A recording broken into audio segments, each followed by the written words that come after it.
I would roast Mike for 10 to 15 minutes. I would say, absolutely. What do we need to sponsor? How much money will it take for me to get to roast him?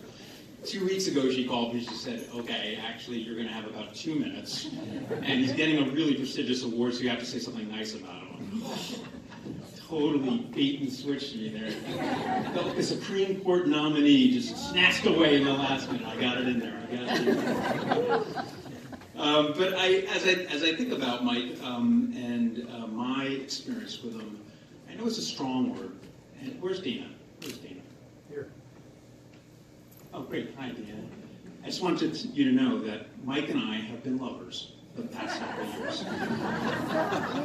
Maybe lovers is too strong, but we've been real extreme likers. I don't know what it is, but whenever I come to a conference or a board meeting, I seek Mike out. Where's Jill Norcross? She was here. I saw her. There she is. Every hand board meeting, I was get somewhere near him just so we could rib each other a little bit and have some fun. And I always thought about why was it that I was so drawn to this man.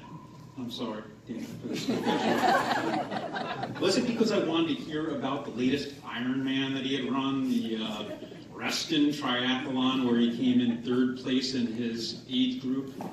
By the way, there's only 3 people in his age group that But I still remember one time he told me that he was so proud that he beat Dana in the Boston Marathon. And then later on someone else told me that Dana had foot surgery later that week. So it's not about the running. For Mike, that's not why I want to get closer to him sometimes, but it's about, I think, the journey he's been on. It's really been extraordinary.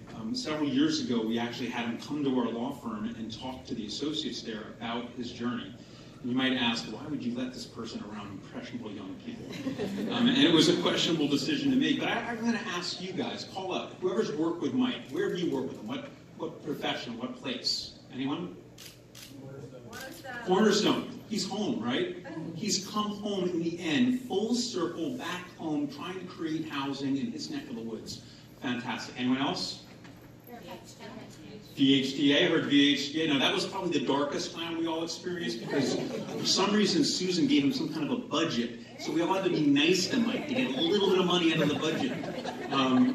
But he was looking out for us, and I thought it was an extraordinary time for him where he was there for all of us in Northern Virginia, based on VHTA creating this priority, for him to go out there and lobby for us. It was really an extraordinary time. I heard Fairfax County. That was the big one for me. So I met Mike about 18 years ago. My gosh, 18 years ago.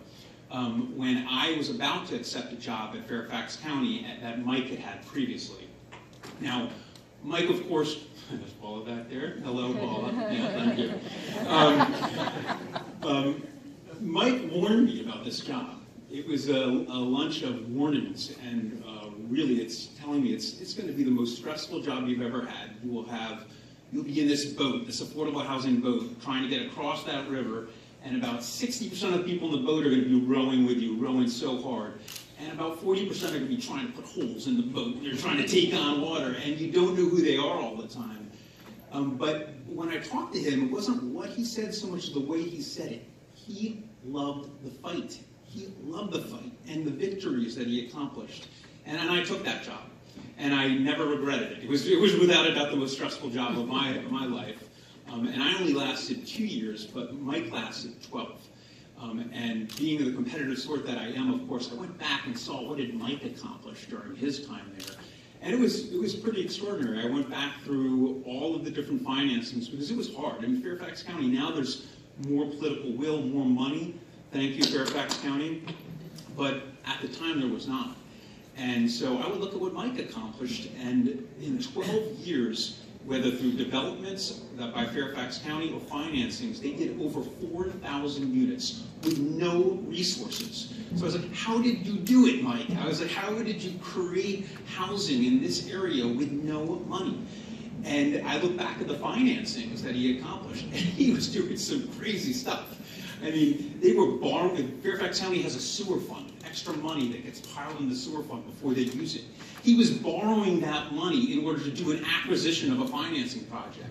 He used tax-exempt bonds where the credit of the Fairfax County Redevelopment and Housing Authority was used to finance a project that the long-term goal was to turn it over to a nonprofit. But really some extraordinary stuff that he accomplished. The ADU ordinance, remember the brutality that you went through. When I was there 15 years ago, we were first trying to revisit the ADU ordinance. How do we create inclusionary housing in high-rises? And we failed completely until you came around, thank you.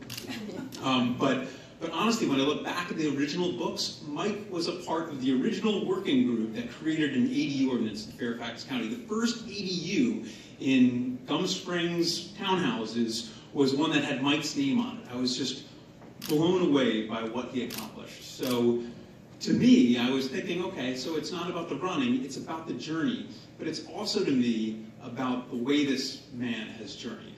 You all who have had the pleasure of knowing Mike knows that he's always quick with a quip, he always has a smile, he always has a joke, and he has made my time, this stressful job, always so much more happy and joyful. And so I proudly welcome him up to the stage with a smile. Give it up for Mike.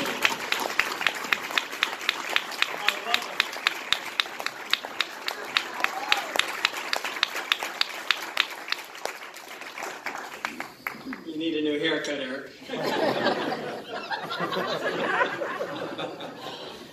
Thank you. This is such a very nice thing. I'd like to thank David. Welcome to Virginia. We're glad to have you. Kristen and Homemade, and certainly Father Creedon for congratulations for lives well spent and work well done. Thank you, Michelle, and the NVAHA board. Remember, as I always say though, David, it's not traffic, it's all of us together seeking economic opportunity. Most importantly, of course, I have to thank my family, Laura, Liz, Kevin, Pauline, and Jackson, for all the great times we've had together. And the box is not near, there are many more to come.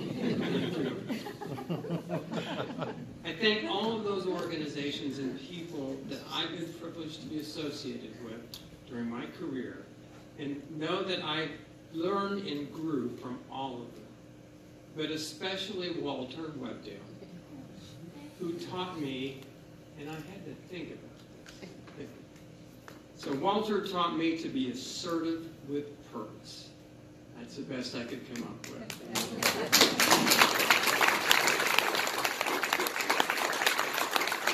And I also want to appreciate and thank what I call the kids from Cornerstones for letting me join them and bonding so well as a team, and for being here in force and for fulfilling your mission.